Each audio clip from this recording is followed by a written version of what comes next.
आप देख रहे हैं ओसम टीवी अमेरिका आपके साथ। भारत से मैं हूं सरफराज सैफी। गलवान घाटी में जिस तरीके से भारत और चीनी सेना आपस में भिड़ गई थी, 20 हिंदुस्तानी जवान शहीद हो गए। उसके बाद हिंदुस्तान में सियासत बहुत तेज हो गई। दरअसल जिस तरीके से भारत के प्रधानमंत्री नरेंद्र मोदी ने सर्वदलीय बैठक बुलाई, उस बैठक में तमाम आरोपों के जवाब भी प्रधानमंत्री नरेंद्र मोदी ने दिए।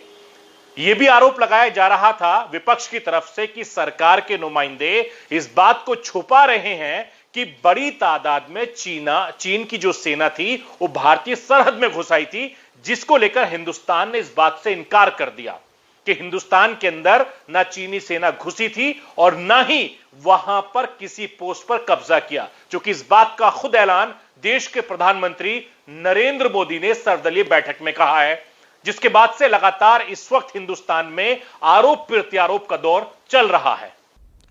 मैं आपको भी आश्वस्त कर रहा हूं कि हमारी सेना देश की रक्षा के लिए कोई कसर नहीं छोड़ रही है। डिप्लॉयमेंट हो, एक्शन हो, काउंटर एक्शन हो, जल थल नभ में हमारी सेनाओं को देश की रक्षा के लिए जो करना है वो कर रही है।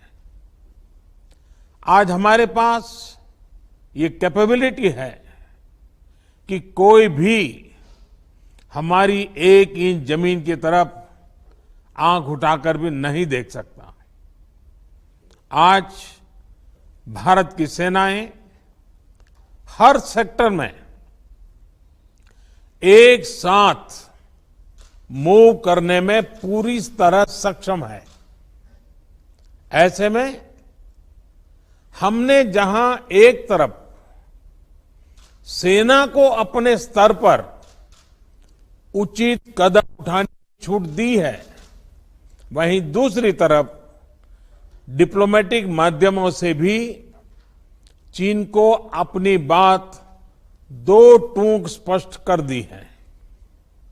भारत पीस और फ्रेंडशिप चाहता है, लेकिन अपनी सॉवरेनिटी की रक्षा हमारे लिए सर्वोपरि है और आप सबने भी इसी भाव को प्रकट किया है। साथियों, बीते 5 वर्षों में देश ने अपनी सीमाओं को सुरक्षित करने के लिए बॉर्डर एरिया में इंफ्रास्ट्रक्चर डेवलपमेंट को प्राथमिकता दी है। हमारी सेनाओं की दूसरी आवश्यकताओं जैसे फाइटर प्लेन्स, आधुनिक हेलीकॉप्टर, मिसाइल डिफेंस सिस्टम आदि पर भी हमने बहुत बल दिया है। जब से हमारे गलवान घाटी में 20 जवान शहीद हुए हैं, हिंदुस्तान के हर शख्स पर, हर बाशिंदे का गुस्सा 7वें आसमान पर है।